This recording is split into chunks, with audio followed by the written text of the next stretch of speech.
Dracula, but do we really need to cover him much anymore? I mean, we pretty much got everything about him. We might be live again. I am not sure. Someone check my channel because it would have come up as a new stream. It'd say part 2. I don't see it's. I Yes, see I it. see it. Alright. Share that link in the chat, share that link in all over the servers and everything.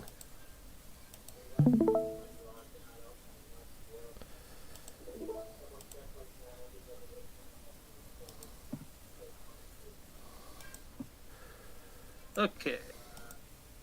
So Use the ad everyone ping.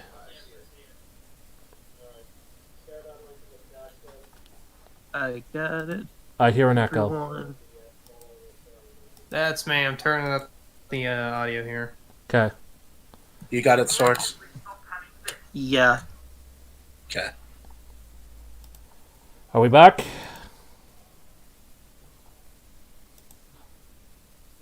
Yeah, it looks like it. Yeah. Alright, I'm gonna have to throw this in a few Hey, minutes. Torin. Technical difficulties. Sorry about that, everybody. Oof. We'll give people a bit to Scramble get back. back on. Yeah.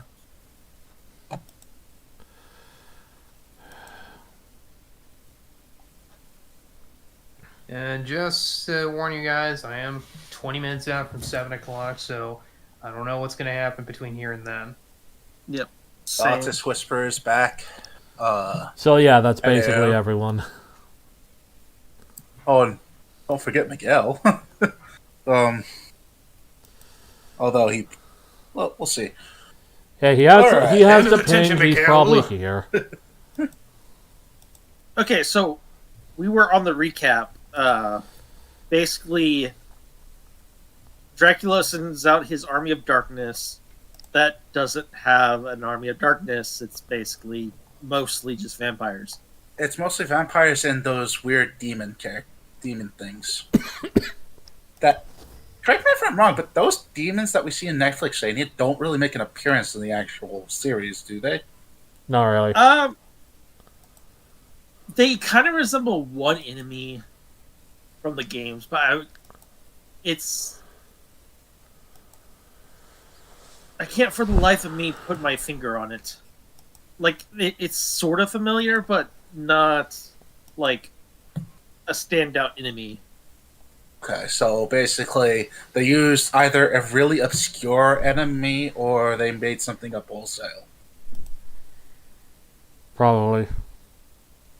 So that leads us to our hero who, as I said before, instead of a Christian who has never gave up the faith and has had what seems to be an altar praying, instead we find Trevor at a bar, drunk, out of his gourd. Voiced by Thorin from the Hobbit films, which I have to say, good casting choice. Wish it was actually the character of Trevor. This is I Tino. will say this, even though the story's crap, even though the characters are completely misrepresented, I love the dialogue in this show. It's excellent. I think that's probably the reason why it is liked by a lot of people. Not really for the story, just because the characters are entertaining. To be fair, that is one of the things that will make even a bad series good. That so long as the characters are enjoyable. But then again, I guess that's kind of subjective because I know Swords doesn't like them. So Yeah, I can't stand the show. I can't stand Not the even- show either. Like, not even the death fight could save the series for me. Nope. the show does have some good moments. The only really good moments I could think of are not Richter. Richter doesn't appear in this show. Trevor, Alucard, and Sypha's fight with the vampires in season 2, but we're getting a little bit ahead of ourselves. So, yeah. Continue, Swords. Okay, so you're going to have to bear with me because it's been a long while since I've seen the show, and I've only watched it once. Trevor has a bar fight, and basically is ignoring his duty because he's depressed. It's the whole sad, broken hero stick that's become a Hollywood staple at this point. It's annoying at this point, especially for characters who shouldn't be that type, It's stupid. like Obi-Wan Kenobi and Trevor Belmont.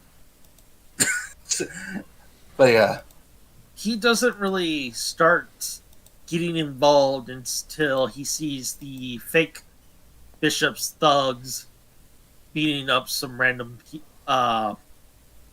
hooded people who Yeah. are the speakers, which are basically Gnostics under a different name.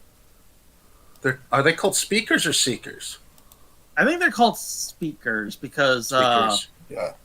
they don't believe in writing things down. Right. Okay. Yeah, you're right. Because apparently, when Trevor's father suggested that they should write their history down, he caused a bit of an altercation with one of the head speakers, And which is funny to think about. And after saving them and learning who they are, and to be fair, the speakers aren't annoying yet because they don't They're- go into their heresy.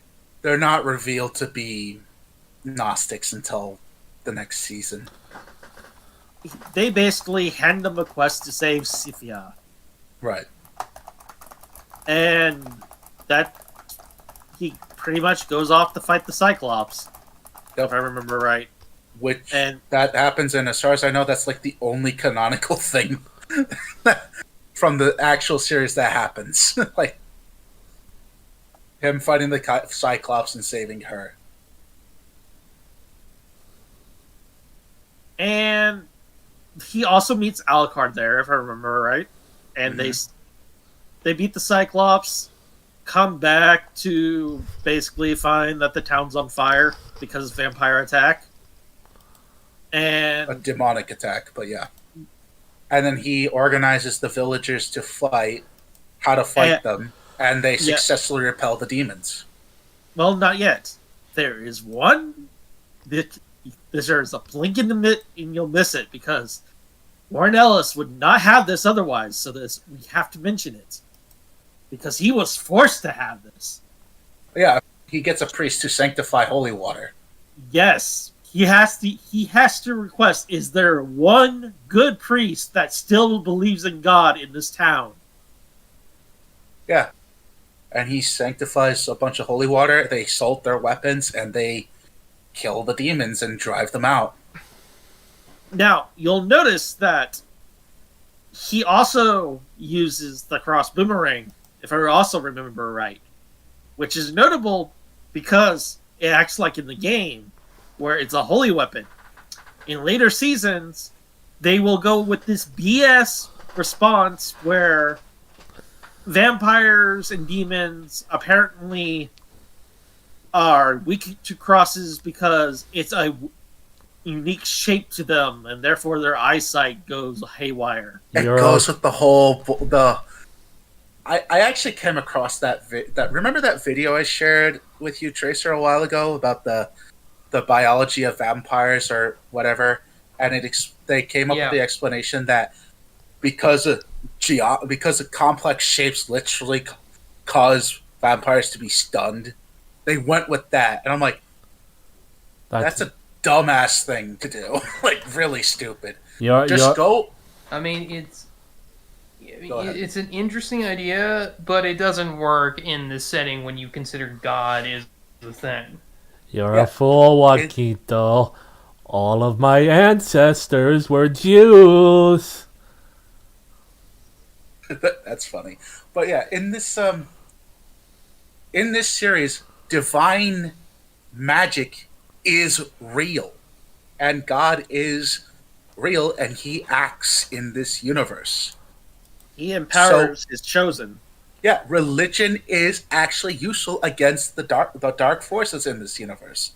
So stop with this BS to demystify it all, because quite frankly, the simple fact of trying to demystify these things, especially when you're dealing with vampires, which are supernatural monsters, is kind of ridiculous. And demons from hell, quite literally. It's like Kel. They're not demystifying it. Yeah, they're just adding midichlorians. Shut your mouth. Shut your mouth, Koopa. Because when it comes to other religions, as we will see Nocturne, it's perfectly okay. It only comes to Christianity in all of its denominations and forms that it needs to be changed and be rid of. Can I just say atheism was a mistake? It was. Actually, it wasn't, because the greatest trick the devil ever pulled was convincing the world he doesn't exist, and I am certain that wasn't my phone. So what you're saying is, Koopa, atheism is something that the devil caused. That actually does make sense and aligns with something C.S. Lewis said in one of his I don't remember what was that book he wrote? Mere Christianity. The Screw Tape Letters. Narnia? Oh, Screw Tape Letters. Yeah. Actually, here's the thing. I think atheism has nothing to do with Satanism and has everything to do with something even more sinister. Communism. To quote John Locke, man is inherently evil. And it takes tremendous effort to be good. It takes structure, it takes discipline, it takes form to be good. Atheism, at the end of the day, is little more than man attempting to ascend from his mortal position to become a god. And the way they do that is you kill God, and you replace him with a new status quo. I just caught the same basic. I just caught my eyes on the clock. We only really have 10 minutes left. Can we wrap this up within a 10-minute package? Okay. So, Yep. They beat the demons back. The day is saved, and that's basically season 1. And season 1, for the most part, then they beat Alucard after the demonic attack. Yeah, and season 1 is pretty much okay. It's the best season out of the entire Netflix series. Just like gallbladder cancer is the best form of cancer. And and you should not be surprised that Warren Ellis was forced to rewrite it 8 times. Yeah. To get it that okay. Moving on to season 2, we get our actual adaptation of the Demon Castle Wars.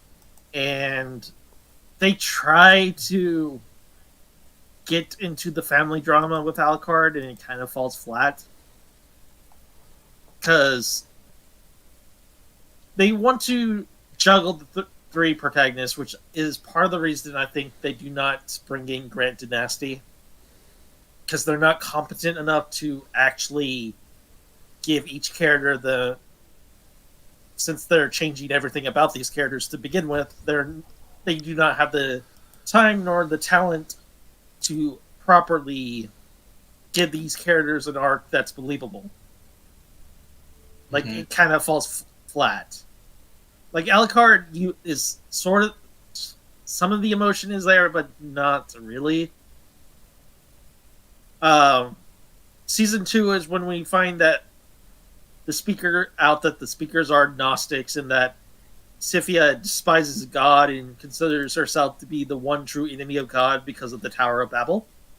And both Alucard and Trevor just look at themselves and go, "Is this chick serious?" We're going on. Basically, the whole idea is the Seekers basically believe that God wants to inherently keep mankind restricted and unknowledgeable. That's why he split them up during the construction of Babel, the Tower of Babel. Pick up the pace, guys. They're just not at all the case, but whatever. It's basically Gnostic bullshit. Go ahead. Yes. And we already been over how that's basically a portrayal of Siphia's character. Mhm. Trevor is basically on the back seat for these two characters. Like, this is mostly the Alucard show, and Sifia gets, like, if I remember right, around, like, a good portion of the spotlight, and Alucard gets the major part of the spotlight. Uh-huh. But What about Trevor season is 3? basically just there. What about season 3 then? Kel, can you do season 3? I need to take a drink. I haven't watched season 3, so I don't know what happens. Oh, okay, that's not true. I have seen a little bit of it. We basically follow Hector and Isaac from here. Hector gets enslaved by Camilla and then forced to build an army for her so she can actually follow through with Dracula's plan, because it turns out Dracula was just going to wipe out all of humanity. Because, of course. And, yeah, we get Alucard gets some visitors. And Trevor and Sypha are exploring a town, and discover a bizarre satanic cult and has to fight it. That's about it. That's all I know. I haven't failed, got by the very way. far. They failed, by the way. All right. Is Okay. there any more? How many seasons were there? 4 or 5? 4. Or So let's do the 4. last season. 4 is basically the wrap up. It leads to basically the worst. Like, Death is basically an eldritch abomination in this. Like, he doesn't really resemble his game counterpart whatsoever. And he talks like a Redditor. And he brings back the souls of Dracula and Lisa, fuses them together because plot, I guess.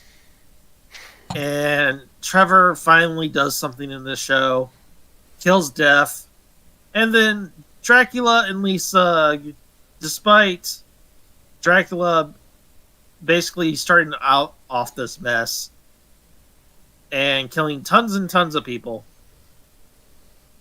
is allowed to go off on his own and spend the rest of his life with Lisa. That's retarded. The show was retarded. And we're not going to even talk about Nocturne, because Nocturne is even worse. And I don't care what Micah Curtis says. If he says anything that I'm wrong, then I'm going to rewrite Englewood to be about gays having AIDS in Chicago. Yeah, Koopa, calm down. Swords, we only have Breathe. 3 minutes. I know, breathe. So that was Castlevania Netflix. It was not really good. It was not an adaptation of the games. Nocturne is even worse. Yep, they butchered my favorite character. Look at how they massacred my Nocturne boy. is what happens when you just tear out entertaining characters and pretty good dialogue and just replace it with boring, pretentious schlock. Yeah, pretty much. It's not even set in Wallachia. It's set in France during the French Revolution. By the way, the real What? Richter would... Yeah, exactly. Yes. A real Richter would not stand for the French revolutionaries. And they race swapped Annette, who Micah Curtis thought was a completely new character because he's that much of a tourist. Okay, well, but the few minutes I have, they turn Richter into a French revolutionary. He is no longer a Christian. He uses magic instead of holy powers. He is not confident in his abilities. He is not the personification of that meme that I have got an enemy on my side. He is basically this sad person who had his mother taken from him, and therefore he is like this depressed person doesn't really... He's an absolute coward. He's not. Yes. He's not Richter. He's not Richter. He's Rhino. Rick not. He's Rhino. He's Richter in name only. Yeah. Okay, I know this is on our script, but what was the point? What is the point of bringing in this character when you could easily use the IP to just create a new spinoff and just make a new guy? Because these people are it's not countless hacks. It's not enough that we love their work. They have to wear the skin suit of the things we love. So the only thing we love is them. Fuck them. Fuck them. Like, seriously, Fuck 'em. if they wanted to do what their actual plot that they're doing, you want to know what game they should have adapted? What? Bloodlines, the World War II game World War One. or World War One game. Could have Or- been interesting. Portrait was Didn't World they War make II a- swords. Oh, I know that was Blood Rain. Never mind. Oh well. So yeah, we love the Castlevania franchise. We hate the Netflix series, and anyone who loves the Netflix series is not a true Castlevania fan and should take a long walk off a short pier into their doom. Oh, We would We'll have done touch grass. what we would have done what we would have done with the series, but we don't have time. We Sorry, w- folks. Here's the short version. We would have adapted the games. Yeah, basically. happy Halloween, everyone. Happy Halloween. Happy Halloween. We're- And we're- I we're- hate you, Halloween. cock.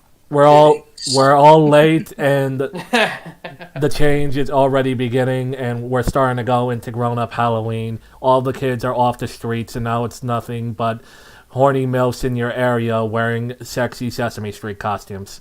Good night, everyone. Good night. Good night. Bye bye, everybody. What? Stop streaming.